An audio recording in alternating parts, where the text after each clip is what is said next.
अगर ऐसे यादव जो इन सामंतवादियों का साथ दे रहे हैं, भाजपा को वोट कर रहे हैं, मैं उनसे कहती हूं कि आइंदा आप अपनी बेटी और बहन की शादी ना यादव समाज में ना करें। वो नरभक्षी, अगर तुम्हारे में इतनी हिम्मत है ना तो सामने से आकर के वार कर, बोल कि तुम सामने से आ रहे, हम लोग सामने से लड़ने के लिए तैयार हैं। नरभक्षियों, अगर असल बाप के बेटे हो ना तो सामने से वार करो। नमस्कार, आप देख रहे हैं अब तक बिहार न्यूज। छपरा कांड के बाद महिलाओं में जबरदस्त उबाल है। महिलाओं ने यादवों को ललकारा है, वहीं राजीव प्रताप रूडी को भी चैलेंज किया है कि यदि सामना करना है तो सामने से वार करो। सुनिए क्या कुछ कर रही हैं महिलाएं। मोदी जी, बहुत बार आप बिहार आए और बिहार जब भी आते हैं तो आप दंगा करवा देते हैं। छपरा में जिस तरह से आपने दंगा करवाया है, आपका राजीव प्रताप रूडी ने दंगा करवाया है, ये पूरा देश देख रहा है कि आज एक युवा को गोली मार के हत्या कर दिया है। सिर्फ क्यों? क्योंकि वो एक हरा गमछा ओढ़ा था। मोदी जी, आप बोल रहे थे जंगल राज, अब तो राक्षस राज आ गया है, राक्षस राज। और मोदी जी के राज में कोई युवा सेफ नहीं रह सकता है। हार से मोदी जी, आपकी कार्यकर्ता को इतनी बौखलाहट हो गई कि वो गोलियां बरसाने लगे और किसी युवा को जान ले लिए। आपको बिहार की जनता माफ नहीं करेगी मोदी जी, इसका विरोध का सामना आपको करना पड़ेगा। लोकतंत्र में लोकतंत्र खतरे में है, कोई देखने वाला नहीं है।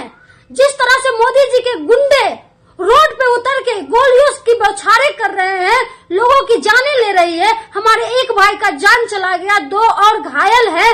हमारी रोहिणी दीदी पे अटैक हुआ, हमारी रोहिणी दीदी को भद्दी भद्दी गालियां दिया गया। क्या ऐसे चुनाव लड़ा जाता है मोदी जी? कि कोई डर से रोड पर ना निकले, कोई डर से हरा गमछा नहीं ओढ़े? क्या आपके डर से कोई हरा गमछा ओढ़ना छोड़ देगा? हर युवा का पसंद है हरा गमछा, हर बच्चा का पसंद है हरा गमछा, हर महिलाओं की पसंद है हरा गमछा। अब किस किस को रोक दीजिएगा और किस किस पे गोली चलाइएगा? जो हरा गमछा ओढ़ेगा आप उसको गोली से मार दीजिएगा। माफ नहीं करेगा।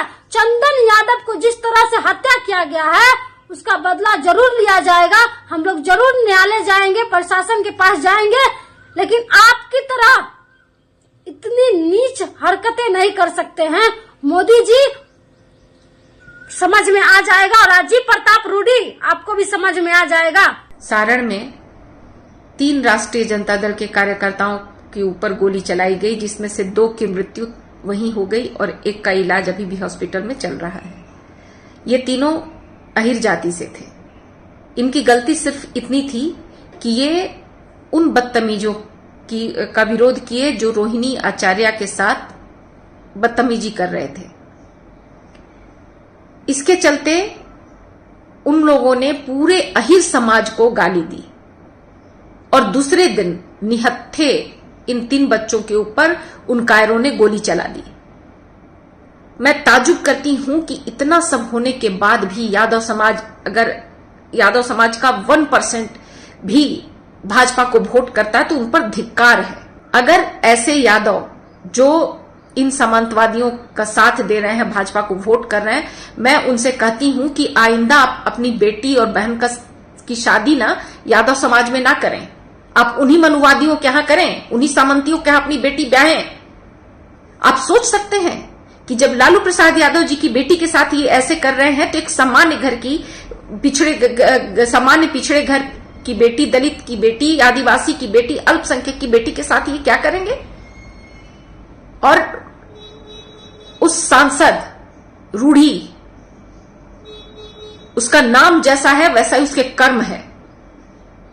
नरभक्षी अभी भी ऐसा बयान दे रहा है कि उसको कानून और लोकतंत्र और संविधान पे भरोसा नहीं है।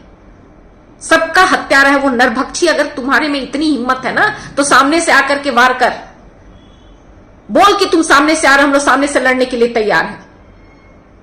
तुम्हारी तरह ना पीठ पे वार करना हम लोगों को नहीं आता। नरभक्षियों, अगर असल बाप के बेटे हो ना तो सामने से वार करो।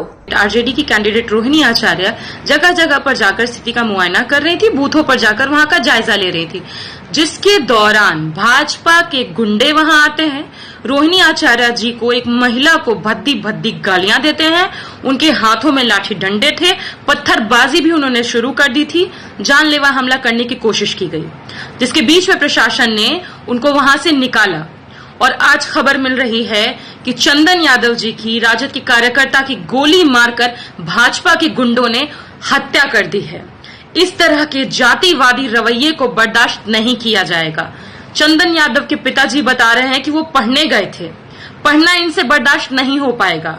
बहुजन पिछड़े पढ़ लिख जाएंगे तो इनको कैसे पचेगा। उनके गले में हरा गमछा था, हरे गमछे को देख करके ही उन पर हमला किया गया। मैं प्रशासन से मांग करती हूं कि चंदन यादव की हत्यारे को कठोर से कठोर कार्रवाई उस पर की जाए और जल्द से जल्द उसको पकड़ा जाए। 5 लोग और घायल हैं, साथ ही साथ अभी एक दूसरे व्यक्ति की भी मृत्यु की खबर आ रही है। मैं बिहार सरकार से अपील करती हूं कि चंदन यादव के परिवार को 1 करोड़ का मुआवजा दिया जाए और परिवार में से किसी एक व्यक्ति को सरकारी नौकरी दी जाए। बिहार ऐसे जातिवादी गुंडई को बर्दाश्त नहीं करेगा और हम साथ ही साथ लोगों से अपील भी करते हैं कि शांति बनाए रखिए, प्रशासन निष्पक्ष होकर कार्रवाई करेगी। देश में और बिहार प्रदेश में दोनों जगह पर भाजपाइयों का बहिष्कार ने इनको मानसिक तौर पर विक्षिप्त बना दिया है और उसके बाद ये लोग ऐसे गुंडई पर, ऐसे हरकत पर मजबूर हो गए और जगह जगह पर, चाहे मुंगेर रहा हो, चाहे सारण रहा हो, हर जगह कैंडिडेट्स के पर हमला हुआ और आज तो कार्यकर्ता की हत्या हो गई। इसे बर्दाश्त नहीं किया जाएगा। वोट की चोट से जनता आपके अंतिम सांस को लिख रही है, आपकी विदाई अब तय है। बिहार में भाजपा जदयू की गठजोड़ की सरकार महाजंगल राज कायम किए हुए है। सत्ता पक्ष के लोग जगह जगह बूथ कैप्चर कर रहे हैं, लेकिन सरकार निष्पक्ष चुनाव कराने में विफल हो रही है। इसी क्रम में छपरा के एक बूथ पर सत्ता पक्ष के द्वारा कैप्चर किया गया था, जिसकी सूचना रोहिणी आचार्य जी को मिली। वह बूथ पर पहुंची, वहां सत्ता पक्ष के कार्यकर्ताओं और विपक्ष के कार्यकर्ताओं में झड़पें हुई। कहा तो यह भी जा रहा है कि रोहिणी आचार्य जी के साथ भी झड़पें हुई हैं, लेकिन पुलिस ने बीच बचाव कर दिया, मामला सलटा दिया, लेकिन पूरी मुस्तैदी के साथ इस केस को अपने हाथों में नहीं लिया और कह दिया गया कि छपरा में शांतिपूर्ण मतदान कराया गया है, लेकिन ऐसा नहीं हुआ। आज सुबह सुबह ही दोनों पक्षों में फिर से झड़पें हो गई और सत्ता पक्ष के जो कार्यकर्ता थे वो पूरे आर्म्स के साथ लैस थे और उन्होंने विपक्ष के कार्यकर्ताओं पे गोलियां चला दी, जिससे राजद के चंदन राय यादव की वहीं पर मौत हो गई और 2 कार्यकर्ता बुरी तरह घायल हैं, जिन्हें हॉस्पिटल में इलाज कराया जा रहा है और सत्ता पक्ष के लोग फरार हैं। क्या नीतीश कुमार उन सत्ता पक्ष के कार्यकर्ताओं को जल्द से जल्द गिरफ्तार करके उनका कुर्की जब्ती कर